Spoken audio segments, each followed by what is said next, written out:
Bismillahirrahmanirrahim. Assalamualaikum warahmatullahi wabarakatuh. Alhamdulillahirabbil alamin. Wassalatu wassalamu ala asyrafil anbiya'i wal mursalin wa ala alihi wa ashabihi ajma'in. Wa asyhadu an la ilaha illallah wahdahu la syarikalah wa asyhadu anna Muhammadan abduhu wa rasuluh alladzi la nabiyya ba'dah, amma ba'du. Rabbi shrah li sadri wa yassir li amri wahlul 'uqdatam min lisani yafqahu qawli. Alhamdulillah, segala puji senantiasa kita panjatkan kehadirat Allah Subhanahu wa taala, Tuhan semesta alam dan Tuhan yang senantiasa kita puji dan puja pada setiap nafas kita, karena pada kesempatan kali ini Allah Subhanahu wa taala masih memberikan kepada kita karunia dan kenikmatan yang tidak terhingga, sehingga kita bisa melanjutkan kembali kajian kita, yaitu kajian Hadis Arba'in An-Nawawi. Dan insyaallah, alhamdulillah, kita pada kesempatan kali ini sudah sampai pada hadis yang keempat, ya.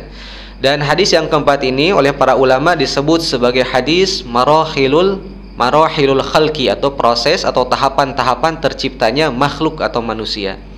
Nah, ikhwati iman rahimakumullah, hadis marahilul khalqi ini sekali lagi menguatkan dan menjelaskan kepada kita tentang kenabian Nabi Muhammad SAW. Karena di dalam hadis marahilul khalqi ini dijelaskan tentang proses terciptanya manusia. Sedangkan kita ketahui bahwasanya Nabi Muhammad SAW tidak pernah dicatat dalam sejarah bahwasanya Nabi Muhammad itu pernah belajar ilmu biologi misalkan, atau misalkan Nabi Muhammad pernah belajar ilmu anatomi dan lain sebagainya. Tidak pernah dicatat dalam sejarah. Begitu pula kita sudah ketahui bahwasanya Nabi Muhammad SAW itu adalah ummi, rajulun ummi, seorang yang ummi. Ummi itu adalah la yaqra wa la yaktub, orang yang tidak bisa membaca dan tidak bisa menulis, ya.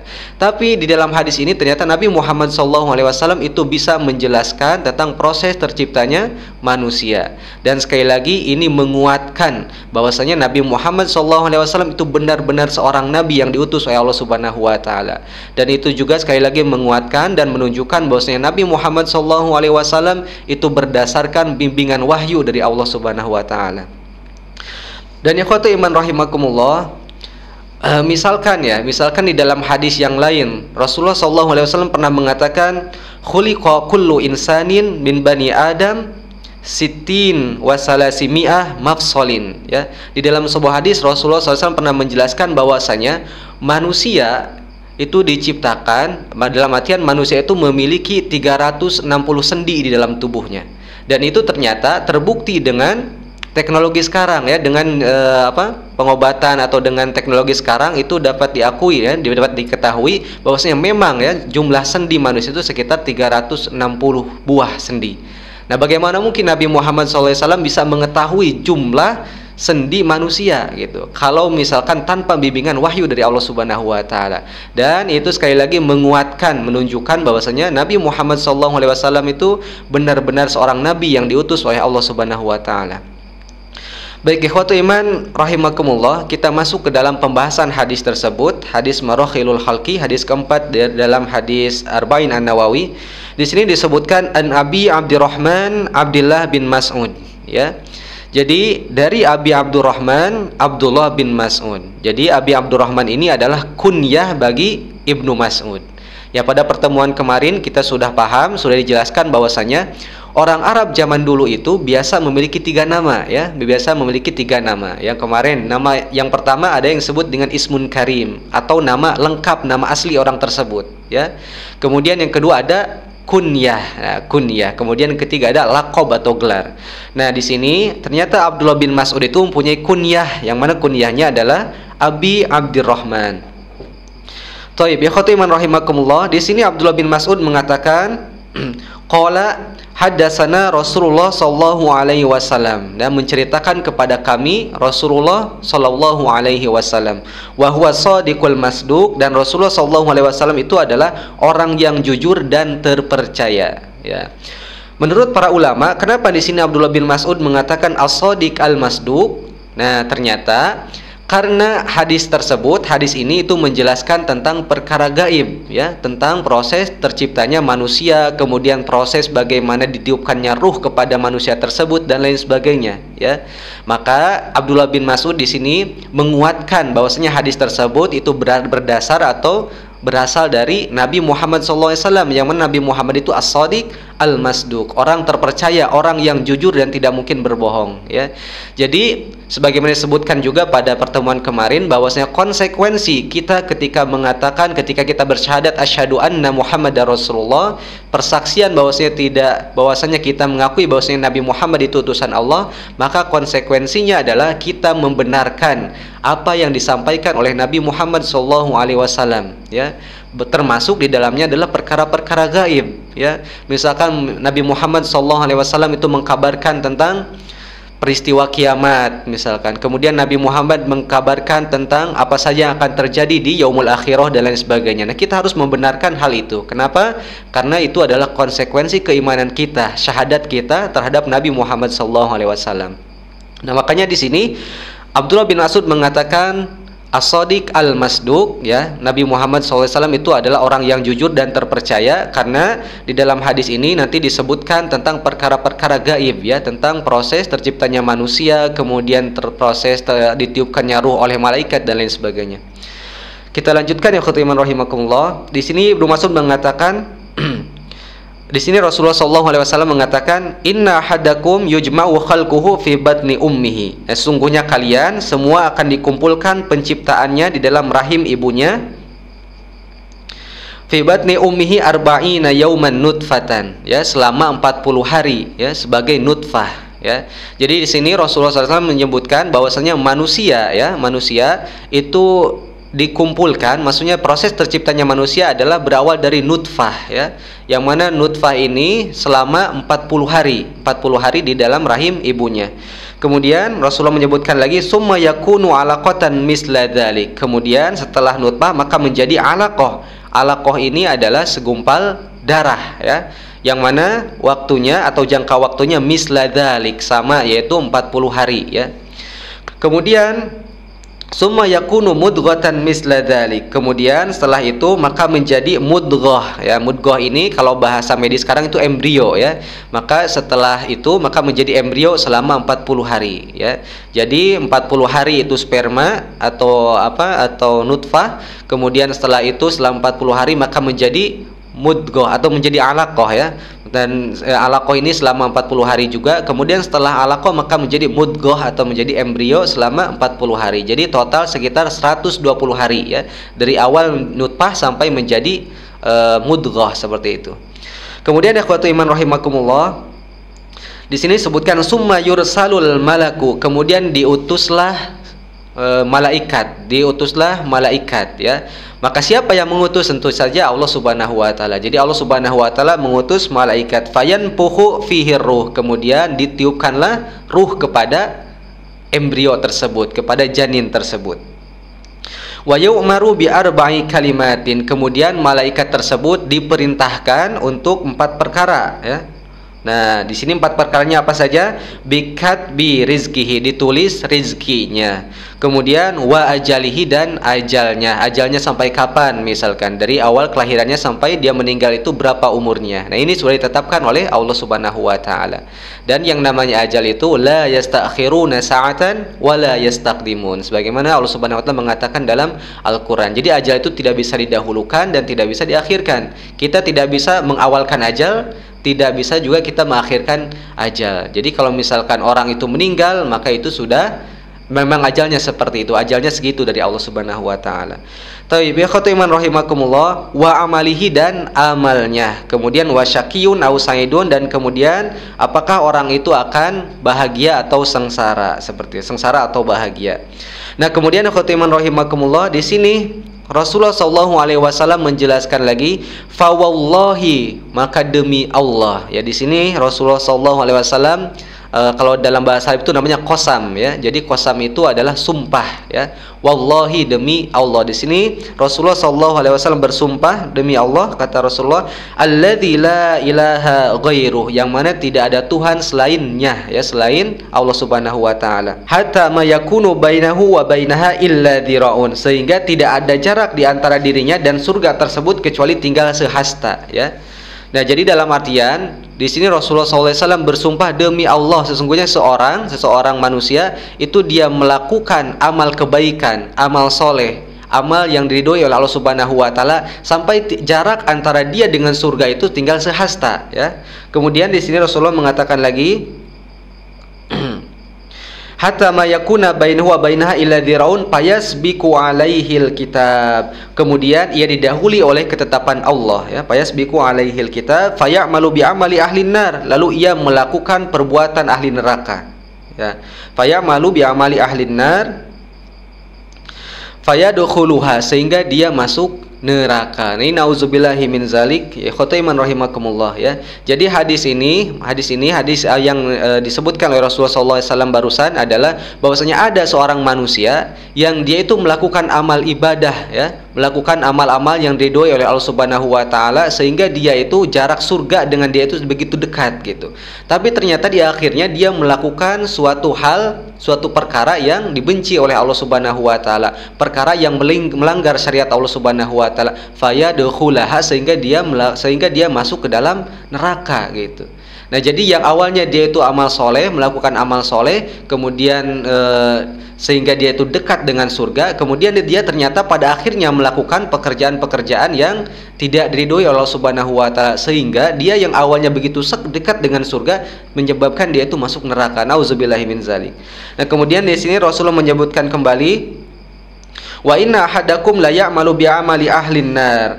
Nah, lalu kemudian ada juga orang yang diantara kalian mengerjakan amalan ahli neraka. Nah, sehingga tidak ada jarak antara dirinya dan neraka kecuali tinggal sehasta. Ya, kalau tadi kan ada orang yang dia melakukan amal ibadah sehingga jaraknya itu begitu dekat dengan surga. Tapi kalau yang ini ada orang yang dia itu melakukan perbuatan yang sangat dibenci oleh Allah Subhanahu wa taala, pekerjaan-pekerjaan yang melanggar syariat Allah Subhanahu wa taala, sehingga jarak dia dengan neraka itu begitu dekat. Fayasbiqu alaihil kitab, kemudian dia didahului oleh ketetapan Allah Subhanahu wa taala. Kemudian di sini disebutkan lagi, sehingga tidak ada jarak antara dirinya dan neraka kecuali tinggal sehasta, kemudian ia didahului oleh ketetapan Allah, lalu ia melakukan amalan ahli surga. Nah, kemudian dia ternyata melakukan amalan ahli surga, melakukan amal kebaikan yang mengundang ridho Allah Subhanahu wa taala. Kemudian fayadkhuluha, kemudian dia ternyata masuk surganya Allah Subhanahu wa taala. Ikhwatu iman rahimakumullah.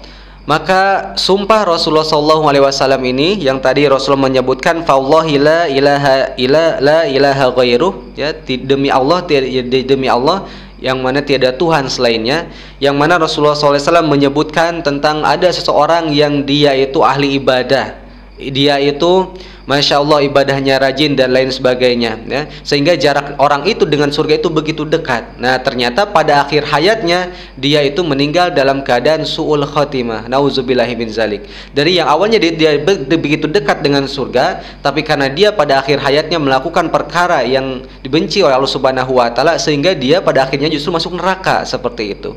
Kemudian ada juga orang yang dia itu ahli maksiat misalkan, kemudian dia melakukan perkara-perkara yang melanggar syariat Allah Subhanahu wa taala, sehingga jarak orang tersebut dengan neraka itu begitu dekat ya, hanya sehasta jarak orang tersebut dengan nerakanya Allah Subhanahu wa taala. Fayasbiqu alail kitab, kemudian datang ketetapan Allah Subhanahu wa taala, fayamalu bi amali ahlil jannah. Ternyata orang tersebut itu melakukan perbuatan-perbuatan yang mengundang rahmat Allah Subhanahu wa taala, yang mengundang ridho Allah Subhanahu wa taala, fayadkhuluha, sehingga dia masuk ke dalam ahli surga. Nah, jadi kebalikan dari yang pertama. Nah, ikhwatu iman rahimakumullah, tentu pernyataan Rasulullah SAW ini menjadi muhasabah bagi kita semua, menjadi peringatan kepada kita semua supaya kita itu tidak memandang enteng orang lain, tidak merasa kita itu sebagai ahli surga, tidak memandang orang lain itu sebagai ahli neraka dan lain sebagainya, ya. Ternyata apa? Berdasarkan hadis Nabi, Rasulullah pernah mengatakan innamal a'malu bil khawatim. Jadi amalan-amalan itu bergantung kepada akhirnya. Dalam artian kalau misalkan pada awalnya itu dia baik, tapi ternyata pada akhirnya dia buruk, nah ini menjadi malapetaka bagi orang tersebut. Nah, sebaliknya ketika misalkan orang itu buruk tapi ternyata akhirnya itu husnul khatimah, dalam artian dia itu melakukan pekerjaan-pekerjaan yang mengundang ridho Allah Subhanahu wa taala, mengundang rahmat Allah Subhanahu wa taala, maka itu juga bisa menyebabkan orang itu masuk surganya Allah Subhanahu wa taala.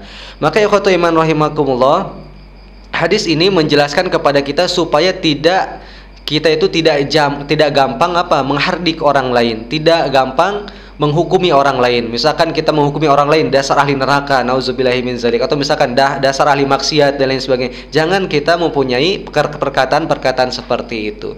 Dan jangan kita mempunyai anggapan bahwasanya ketika kita melakukan ibadah, mendekatkan diri kepada Allah Subhanahu wa taala, sudah pasti saya ahli surga, sudah pasti saya dicintai oleh Allah Subhanahu wa taala. Jangan mempunyai anggapan seperti itu.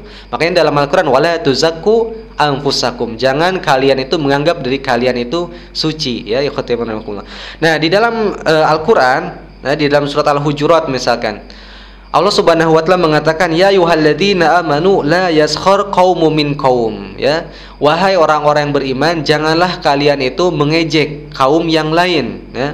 Asa ayyakunu khairan minhum, bisa saja mereka itu lebih baik dari kalian, gitu, ya, dari kalian. Nah, maka ayat ini menjelaskan kepada kita supaya tidak gampang menghukumi orang lain. Misalkan kita melihat orang lain itu dia itu jauh dari Allah, kemudian kita hukumi dia sebagai ahli neraka, pasti masuk neraka. Jangan mempunyai anggapan seperti itu. Kemudian di dalam ayat yang lain, Allah Subhanahu wa taala juga menyebutkan wala tusair khadzaka linnas, dan jangan kamu palingkan mukamu dari manusia dikarenakan sombong. Wala tamshi fil ardi maraha, dan janganlah kamu itu berjalan di muka bumi dengan angkuh, ya.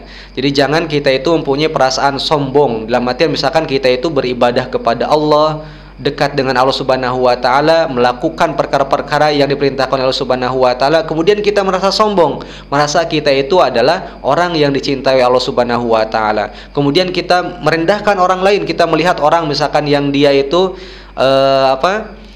orang itu misalkan terlihatnya itu jarang ibadah, atau misalkan dia jarang melaksanakan amalan-amalan sunnah, kemudian kita menghukumi dia sebagai orang yang jauh dari Allah. Jangan mempunyai anggapan seperti itu. Kemudian ikhwatul iman rahimakumullah, ternyata, ya, hadis tersebut itu terbukti, ya. Hadis tersebut juga ada realitanya. Ternyata ikhwatul iman rahimakumullah, ada di kalangan para sahabat, ya, yang mana para sahabat itu termasuk generasi terbaik, ya, generasi terbaik, generasi salaf, generasi yang dipuji oleh Allah Subhanahu wa taala, ya. Nah, ternyata dari generasi sahabat saja ada sahabat yang keluar dari Islam, ada sahabat yang murtad, ya. Misalkan di dalam sejarah itu disebutkan ada Rojal bin Unfuah, ya, Rojal bin Unfuah. Rojal bin Unfuah ini adalah seorang sahabat, ya, yang hidup semasa dengan Nabi Muhammad SAW. Bahkan beliau itu termasuk ahli Al-Quran, ya. Jadi kalau sahabat ahli Al-Quran itu berarti bukan orang sembarangan, gitu. Jadi suatu ketika, ya khotimah iman rahimakumullah, Rojal bin Unfuah ini diutus oleh Rasulullah SAW ke daerah Yamamah, ya, yang mana ketika itu daerah Yamamah itu sedang terjadi pemurtadan, marak pemurtadan. Banyak para sahabat yang ketika itu murtad, keluar dari Islam. Dikarenakan apa? Dikarenakan munculnya nabi palsu, yaitu adalah Musailamah al-Kadzab. Jadi Rasulullah SAW mengutus Rojal bin Unfuah untuk mendakwahi penduduk Yamamah supaya mereka itu kembali lagi masuk Islam. Tapi ternyata qadarullah, ya, Rojal bin Unfuah ini yang awalnya diutus oleh Rasulullah untuk mendakwai penduduk Yamamah, tapi ternyata pada akhirnya Rojal bin Unfuah ini juga murtad, keluar dari Islam. Bahkan beliau jadi pengikut Musailamah al-Kadzab. Nah, itu contoh yang lainnya. Nah, kemudian ada lagi contoh yang lainnya, Ubaidillah bin Jahshin misalkan. Ubaidillah bin Jahshin ini adalah seorang sahabat, hidup pada masa kenabian Nabi Muhammad SAW, masuk generasi salaf.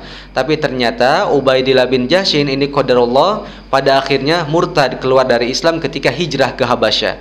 Kemudian ternyata ada sahabat yang lain, yaitu Al-Aswad Al-Ansi, Yang mana Al-Aswad Al-Ansi ini adalah seorang sahabat juga, ya, dan beliau berasal dari Yaman. Dan Al-Aswad Al-Ansi ini ternyata murtad juga, dikarenakan beliau mengaku menjadi seorang nabi, ya, menjadi seorang nabi setelah Nabi Muhammad SAW.